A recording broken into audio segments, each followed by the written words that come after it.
میں ہوں فیصل خان اور آپ دیکھ رہے ہیں جو ان فوکس۔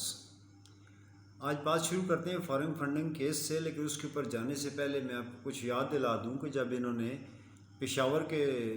اس کے پنجاب کے اسپیکر کے حوالے سے جب انہوں نے کہا تھا کہ لارجر بینچ بنائیں، تو میں نے آپ سے یہ کہا تھا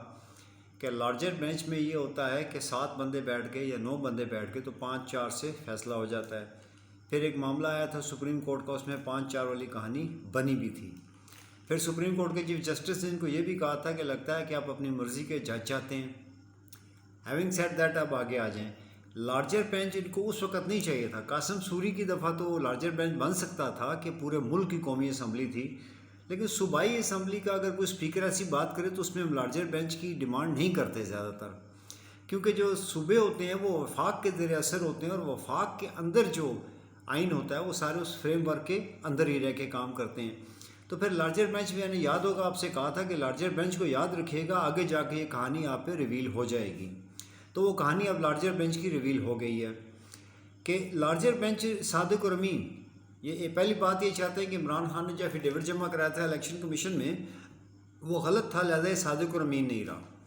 اگر صادق اور امین نہیں رہا تو لہذا یہ چونکہ بہت بڑی بات ہے تو چاہتے ہی ہیں کہ نواز شریف کی طرح اس کو کہا جائے کہ صادق اور امین نہیں ہے، کسی پارٹی کا یہ ہیڈ نہیں ہو سکتا، اس کو سائیڈ لائن کیا جائے۔ یعنی کہ پی ڈی ایم نے ذلیل ہونے کے لیے ایک نیا ماسک کھول لیا، کیونکہ ان کا کام یہ ہے کہ یہ دیکھتے ہیں کہ جب ہم ذلیل نہیں ہو رہے، خوار نہیں ہو رہے، تو ایک نیا محاذ کھول لیتے ہیں اور پھر دعا کرتے ہیں کہ اللہ ہمیں اس میں بھی ذلیل فرما۔ تو انہوں نے ایک نیا محاذ کھول لیا ذلیل اور رسوا ہونے کے لیے کہ ہم عمران خان کی دفعہ سپریم کورٹ میں جائیں گے اور وہاں ڈیمانڈ کریں گے کہ لارجر بینچ بنایا جائے، یہ معاملہ بہت بڑا ہے، اور اگر سپریم کورٹ نے بنا دیا تو پھر ہم 7 میں سے 4 یا 9 میں سے 5 کر لیں گے۔ اور آپ میری بات آج یہ لکھ لیجئے کہ ایسا ہو جائے گا۔ لیکن چیف جسٹس صاحب کہتے ہیں کہ اب کسی آئینی بحران میں اس قوم کو نہیں ڈالوں گا، تو یہ وہاں جا کے ڈیمانڈ کریں گے کہ لارجر بینچ بنایا جائے اس کیس کے اوپر، جو پی ٹی آئی پہ پابندی لگائی جائے یا فارن فنڈنگ پہ بھی ہم بات کرتے ہیں۔ اب یہ لارجر بینچ انہوں نے پیچھے سے کہانی شروع کی تھی اور اصل میں انہوں نے یہاں آ کے کرنی تھی۔ پھر انگلینڈ میں ایک اخبار آتا ہے، اخبار کے اندر ایک خبر آتی ہے، خبر میں سے کچھ حصہ نکالا جاتا ہے، نکال کے پھر اس کو یہاں لایا جاتا ہے، پھر یہاں لا کے پھر الیکشن کمیشن کے اوپر وزن ڈالا جاتا ہے، زور ڈالا جاتا ہے کہ فیصلہ کرو فیصلہ کرو فیصلہ کرو۔ پھر الیکشن کمیشن اس فیصلے اس پریشر کے انڈر آ کے کہ پوری قوم اور پاکستان کی ساری سیاسی پارٹیاں کہہ رہی ہیں ہم مجبور ہیں، تو انہوں نے فیصلہ دے دیا۔ اب فیصلے میں یہ ہے کہ ایک پاکستانی نژاد آدمی ہے، اس کی ہندو بیوی ہے، تو ان کا جوائنٹ اکاؤنٹ ہے، یہ بات سامنے آ چکی ہے، تو اس نے جوائنٹ اکاؤنٹ میں سے نکال کے پیسے پی ٹی آئی کو دیے، یہ فارن فنڈنگ ہے۔ پھر ایک انہوں نے ایک شہری نکالا ہے کہ جس کی فیکٹری کہاں پہ ہے، فیصل آباد میں، وہ کہتا ہے یار میں پاکستان میں بیٹھا ہوں، یعنی اتنے بچکانہ چائلڈش طریقے سے فیصلہ تیار کیا گیا ہے کہ کمپنی پاکستان میں اس کو فارن فنڈنگ میں ڈال دیا۔ پھر ایک اور شہری ہے وہ آگے بڑھ کے آ گیا۔ پھر انہوں نے کیا کیا اتنے بھونڈے طریقے سے کہ یہ جانتے ہیں کہ کسی عدالت میں ہمارے فیصلہ کھڑا نہیں ہوگا، یہ یاد رکھیے گا، الیکشن کمیشن ہو یا یہ پی ڈی ایم والے ہوں، ان کو پتہ ہے کہ کسی بھی کورٹ میں جا کے ہمارا فیصلہ کھڑا نہیں ہوگا اور ہمارے خلاف فیصلہ آئے گا تو اس میں ہم کہیں گے دیکھا جی عدالتیں پھر ہمارے خلاف جا رہی ہیں، تو مسلسل بیانیاں، مسلسل دباؤ ڈالنا۔ آپ ذرا تصور کریں کہ ایک عام آدمی اگر عدالتوں کے خلاف ایسے بیان بازی کرے تو اس کا حشر کیا ہوگا، اور اگر کچھ مخصوص لوگوں کو عدالتوں کے خلاف، فوج کے خلاف بیان بازی کرنے کی اجازت دی جاتی ہے اور ان کے خلاف کچھ نہیں کیا جاتا، تو لوگ لامحالہ یہ سوچنے میں مجبور ہو جاتے ہیں کہ پاکستان میں کس قسم کا آئین ہے، کس قسم کا قانون ہے جو کچھ کے اوپر تو وزن رکھتا ہے، کچھ پہ نہیں رکھتا۔ مریم نے آپ کے سامنے، آپ کو یاد ہوگا انہوں نے کہا تھا اور نیشنل ٹی وی پہ یہ بات آئی تھی کہ میری انگلینڈ تو کیا پاکستان میں بھی کوئی پراپرٹی نہیں ہے، بعد میں 92 کروڑ روپے، 1 ارب روپے کی پراپرٹی نکلی، اس عورت نے اس کو مانا کہ میری پراپرٹی ہے، تو کیا وہ صادق اور امین ہے؟ بندے، میری ایک فیکٹری ہے، میری فیکٹری میں میرا ایک ڈرائیور ہے، میرا ایک پی این ہے جو پی این کا کام کرتا ہے، چپڑاسی ہے بیچارہ، مدد کرتا ہے میرے ساتھ ہے، تو وہ بندہ پاکستان میں ہے اور اس کے شناختی کارڈ پہ انگلینڈ سے یا دبئی سے مجھے اربوں روپے آتا ہے۔ اوپن اینڈ شٹ کیس، 3.5 سال 4 سال 5 سال ہو کے اس کا فیصلہ نہیں ہوا، بالکل سوال اٹھتا ہے۔ 8 سال تک اسی نے کیوں نہیں فیصلہ کیا، بالکل سوال اٹھتا ہے۔ اسلام آباد ہائی کورٹ نے یہ کہا تھا کہ ساری پارٹیوں کا اکٹھا فیصلہ کیا جائے، اکٹھی اسکروٹنی کی جائے تو الیکشن کمیشن کا اگر ایک خود مختار ادارہ ہے تو وہ پاکستان کے آئین کے اندر ہی آتا ہے نا، تو آئین کے فریم ورک میں وہ کام کرے گا. نہ وہ سپریم کورٹ کی بات مانتا ہے، نہ وہ اسلام آباد ہائی کورٹ کی مانتا ہے، نہ وہ کسی اور ہائی کورٹ کی بات مانتا ہے. اتنا انڈیپینڈنٹ کیسے ہو گیا؟ تو اب میرا سیاست پہ یا اداروں پہ یا انصاف پہ یا قانون پہ بات کرنے کو بیسیکلی جی نہیں چاہتا. تو 4-5 دن میں اسی لیے یہی سوچتا رہا کہ یار بیکار ہے بولنا تو تب ہونا کہ جب میں کوئی بات کروں گا تو مجھے اس کی سزا دے دی جائے گی، اور اگر وہی لفظ کوئی اور بول دے گا تو اس کو پوچھا تک نہیں جائے گا. ایک بندے کو 7 سال کی سزا ہو جائے گی، پھر اس کو ضمانت پہ باہر نکالا جائے گا، پھر پورے پاکستان میں دندناتا ہوا پھرے گا لائیں مجھے کوئی مثال لا کے دیں. ایک وہ قائد صاحب ہیں، ان کو نکالا گیا، بھیجا گیا، ایک بندے نے ضمانت دی. آپ کسی بندے کی ضمانت دیں اور ضمانت دینے کے بعد وہ بندہ بھاگ جائے، ضمانتی کو اٹھا کے اندر کر دیں گے، ضمانتی کو وہ چھترول کریں گے، وہ چھتر اس کو پھیریں گے، وہ پھینٹا ماریں گے اس کو کہ اپنے ابو کا نام بھول جائے گا وہ. لیکن ایک ضمانتی ایسا ہے کہ وہ تو اس کے بعد فرد جرم عائد ہونی تھی، باہر سے پیسے آتے ہیں، بندہ پاکستان میں اوپن اینڈ شٹ کیس ہے، ایک تو وہ وزیر اعظم بن جاتا ہے، دوسرا ضمانت کو اسے جواب نہیں مانگا جاتا اور کوئی جواب نہیں مانگتا. اور سارے جانتے ہیں کہ جانے والا کس کے کہنے پہ گیا، کون اس کو لے کے گیا. سارے جانتے ہیں یہ الیکشن کمشنر کس نے کہا تھا لگانے کے لیے، کس کے کہنے پہ لگایا گیا. یعنی جو طاقتیں عمران خان کو نکالا ہے جنہوں نے،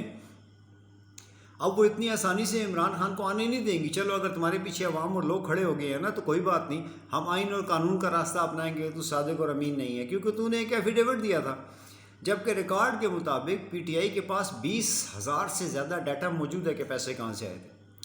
P T I America, P T I England, P T I Switzerland, وہاں پہ وہ کام کرتے ہیں، انہوں نے پارٹی بنائی ہوئی ہے، وہاں انہوں نے اس کو ایک نام رکھا ہوا ہے، وہاں سے لوگ اس کو ڈونیٹ کرتے ہیں. انہوں نے ایک اکاؤنٹ بنا دیا تھا کہ ہنڈی حوالے سے آپ نہیں بھیجیں گے، ہم ایسے بھیجیں گے. تو پی ٹی آئی جو سوئٹزرلینڈ میں ہے اس کے پاس جو پیسے اکٹھے ہوئے اس نے بینک کے ذریعے اوپنلی ان کو بھیج دیے. اس کو فارن فنڈنگ کہہ دیا گیا، اس کو ممنوع اکاؤنٹ کہہ دیا گیا. ایک پاکستانی ہے، اس کی ہندو بیوی ہے، اس نے جوائنٹ اکاؤنٹ میں سے نکالا، اس کو فارن فنڈنگ کہہ دیا گیا. فیصل آباد میں فیکٹری کام کرتی ہے، اس کو فارن فنڈنگ کہہ دیا گیا. اگر آپ ابھی نکالیں پیپلز پارٹی کا اور نون لیگ کے ابھی فنڈز نکالیں تو ان کے پاس تو ڈیٹا ہی نہیں ہے کہ پیسے کہاں سے آتے ہیں کہاں سے نہیں آتے. ساری چیزیں چھوڑیں، آپ ذرا ٹی ایل پی طریقے لبیک والے کو بولیں، آپ یہ دھرنے شرنے دیتے اخراجات کہاں سے آتے ہیں بتائیں ذرا. آپ ذرا فضل الرحمان کو بولیں، یہ جو اتنے کام کرتا پھرتا ہے اس کے اخراجات کہاں سے آتے ہیں، ذرا آڈٹ شدہ رپورٹ تو میں لا کے دکھا کہاں سے آتے ہیں تیرے پاس اتنے پیسے. تو بات تو وہیں کی وہیں ختم ہو جائے گی کہ شرارت کرنا، ایک بندے کے پیچھے پڑ گئے. اور وہ طاقتیں جو لوگ کہتے ہیں نا کہ خان ان سے جیت گیا ہے، تو ان کی بہت بڑی بھول ہے. اب اس کے اوپر پروپیگنڈا کیا جائے گا، باتیں کی جائیں گی، بیان بازی کی جائے گی، بیان دیے جائیں گے، عدالتوں کو برا بھلا کہا جائے گا، عمران کو لاڈلا کہا جائے گا، کیونکہ ان کو پتہ ہے کہ کسی کورٹ آف لا میں جو ہم نے یہ بھونڈے طریقے سے فیصلہ لکھ کے جاری کر دیا ہے وہ کھڑا نہیں ہوگا. کسی ادارے کو پاکستان میں اس بات کی شرم ہے کہ کتنے لوگ ہمیں دیکھ رہے ہیں؟ کسی ادارے کو اس بات کی شرم ہوتی ہے کہ ہم جو فیصلہ کر رہے ہیں اس کی کہیں نہ کہیں اسکروٹنی ہوگی، یا کوئی ہمیں پوچھے گا یا کوئی ہمیں دیکھے گا؟ اب پی ٹی آئی نے فارن فنڈنگ کی ہے یا نہیں کی ہے، میں نے تو اس کی فائلیں نہیں دیکھی، لیکن میں یہ تو چاہوں گا نا کہ باقی سب لوگوں کے کیسز بھی سامنے آئیں، اس کے اوپر بھی کوئی رولنگ دی جائے. اگر ان کے حق میں دی جائے تو ہم اسلام آباد ہائی کورٹ میں چلے جائیں گے جیسے پی ٹی آئی کے خلاف آئی. اور پھر فارن فنڈنگ، اب سارے کے سارے ایکسپرٹ کیا کہتے ہیں کہ آپ وفاقی حکومت کو یہ بات نہیں کہہ سکتے کہ اس کے خلاف یہ کریں یہ کریں. ایک فیصلہ یہ جاری کرتے ہیں بغیر دستخط کے، ایک فیصلہ جاری کرتے ہیں اس میں ایک لائن فالتو لکھتے ہیں کہ وفاقی حکومت سے درخواست کی جاتی ہے قانونی کارروائی کریں، لیکن ایک ہی وقت میں انہوں نے 2 فیصلے جاری کیے ہیں. یہ قومی ادارہ ہے یا ادارے ایسے کام کرتے ہیں؟ آپ کے پاس اگر کچھ ہے آپ عدالت میں لے کے جائیں، اس بندے پہ ثابت کریں، تاکہ اگر لوگ پاگلوں کی طرح اس کے پیچھے لگے ہوئے ہیں تو اس کی حقیقت کھلے سب کے سامنے. لیکن جب حقیقت آپ نے کھولنی ہے تو پھر اب سب کی حقیقت کھولے نا. اب راج گروپ، اچھا وہ جو انگلینڈ کے اخبار میں خبر آئی تھی نا جہاں سے بات شروع ہوئی ہے، تو باقاعدہ وہاں چھپوائی گئی ہے یہ چیز، وہاں سے آئے گی، پھر ہم یہاں سے دباؤ ڈالیں گے، پھر تم ایسے کرنا کہ یہاں سے ایسے کر کے فیصلہ نکال دینا، تو یہ کریں گے. تو ایک سرکل، ایک وشیش سا سرکل بنا ہوا ہے. اس میں ایک اور چیز تو لکھی ہوئی ہے کہ نون لیگ کے لیے اسی ابراج گروپ کے آدمی نے سوئٹزرلینڈ میں ایک تقریب کا اہتمام کیا تھا اور وہاں سے $20 ملین اکٹھا کر کے ان کو دیا تھا. ابراج گروپ کے کرکٹ کلب کی طرف سے ایک کرکٹ کلب ہے انگلینڈ میں، بندہ پاکستان، چلو پاکستانی نہیں بھی ہے پاکستانی نژاد، ابراج گروپ والا تو پاکستانی ہے، اس کا ایک کرکٹ کلب ہے، وہ وہاں پہ کہتا ہے جی میں اپنے کرکٹ کلب کا میچ کراؤں گا، میچ کرا کے جتنی آمدنی ہوگی میں ساری کی ساری آپ کو دوں گا، تو میں نے وہ قبول کر لی، فارن فنڈنگ کہاں سے ہوگی؟ لیکن اگر وہی آدمی ایک ڈنر کا اہتمام کرے سوئٹزرلینڈ میں، یہ بھی اسی اخبار میں خبر آئی تھی نا، لیکن اس کو کوئی نہیں پوچھ رہا، اسی میں $20 ملین اگر وہ ریس کر کے دے تو فارن فنڈنگ نہیں ہے، یعنی ایک شخص ادھر پیسے دے گا تو غیر قانونی ہے، اگر اس نے ادھر پیسے دے دیے تو عین قانونی اور شرعی ہو جائیں گے، وہ اس کے اوپر کوئی بات نہیں کی جائے گی۔ اب میں نے آپ سے پہلے بھی کہہ چکا ہوں کہ جو لوگ جن لوگوں نے اس کو نکالا ہے وہ لوگ اس بات پہ تیار نہیں ہیں کہ اس کو آنے دیں گے، اور آپ بھی اس غلط فہمی میں نہ رہیں، آپ کو بڑا الرٹ رہنا پڑے گا، اور جاتے جاتے آخر میں ان لوگوں نے بلنڈر کے علاوہ تو آج تک کچھ کیا ہی نہیں ہے۔ یہ لوگ کیا جتنے بھی آتے ہیں پاکستان میں سارے ایسی لکی رانی سرکس کے سدھائے ہوئے بندر ہوتے ہیں، ڈگ ڈگی کوئی اور بچاتا ہے اور ناچ یہ دکھاتے ہیں ہمیں۔ وزیر اعظم کوئٹہ جاتا ہے، کوئٹہ جا کے بھوکے لوگ دیکھتا ہے، وہ واپس آ کے وزیر اعلیٰ کو کہتا ہے، وزیر اعلیٰ اے سی کو ڈی سی کو معطل کر دیتا ہے، یعنی جب تک وزیر اعظم نہیں آئے گا اس وقت تک وزیر اعلیٰ کسی بھی صوبے کا کام نہیں کرے گا۔ یعنی کہ کیا وزیر اعلیٰ کا یہ کام نہیں تھا کہ جو لوگ بے گھر ہو کے بیٹھے ہوئے ہیں ان کو کھانا ملا ہے، ٹینٹ ملے ہیں، ان کی کوئی سنوائی ہوئی ہے، کوئی ہوا ہے، کیا اس کا کام نہیں تھا یہ کرنا؟ کہ وزیر اعظم آیا، اس نے آ کے وزیر اعلیٰ کو بولا، وزیر اعلیٰ حرکت میں آ کے اسی ڈی سی کو معطل کر دیا اس نے،